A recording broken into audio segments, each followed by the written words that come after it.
Look at this vertical stack for 50 times 300. Writing out every single zero creates multiple rows of calculation, forcing you to track a lot of empty data just to reach the answer. Those trailing zeros aren't actually making the math harder. They are just placeholders inflating the size of the number. We can temporarily ignore them to lower your cognitive load. Let's apply a three-step strategy: hide, multiply, and tack on to 9 times 5,000. First, we hide those three trailing zeros. Now we multiply what's left. 9 times 5 is 45.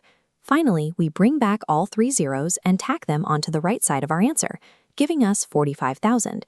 Managing large numbers relies on temporarily stripping away the visual noise to expose the elementary arithmetic underneath. There is one common point of failure with this strategy. Working memory can play tricks on us when the core multiplication produces a zero of its own. Take 60 times 500. Following our steps, we hide all three trailing zeros, leaving 6 times 5. 6 times 5 equals 30. Notice that this 30 generates its own zero, completely independent of the placeholders we just hit.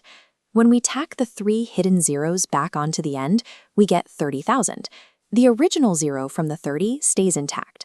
Locking in that base result first acts as a cognitive firewall. It prevents your brain from mistakenly merging the placeholders with the zeros you actually calculated. Division handles zeros a bit differently. If only the first number has trailing zeros, you still follow the tack-on rule. But look at 400 divided by 20. When both numbers have trailing zeros, they act as opposing forces that need to be neutralized. To safely reduce the problem without altering the magnitude, we strictly cancel 1 to 1. For every zero we cross out on the right, we cross out 1 on the left. This leaves us with 40 divided by 2, which is 20. Pause the video and apply this 1-to-1 cancellation rule to 8,000 divided by 40. We cancel 1 zero from each side, leaving 800 divided by 4, giving us 200. Division demands strict equilibrium. Treating zeros as a balanced scale rather than a pool to be hoarded prevents massive miscalculations. Subtraction introduces a different type of friction. The math itself is simple, but holding multiple identical trailing zeros in your working memory while subtracting taxes your brain. Take 7,000 minus 400. We can bypass this memory limit by translating those common numerical zeros into concrete linguistic place value names, like hundreds. Instead of dealing with all the digits, process it as 70 hundreds minus 4 hundreds, leaving 66 hundreds. Then, translate that label back into two zeros.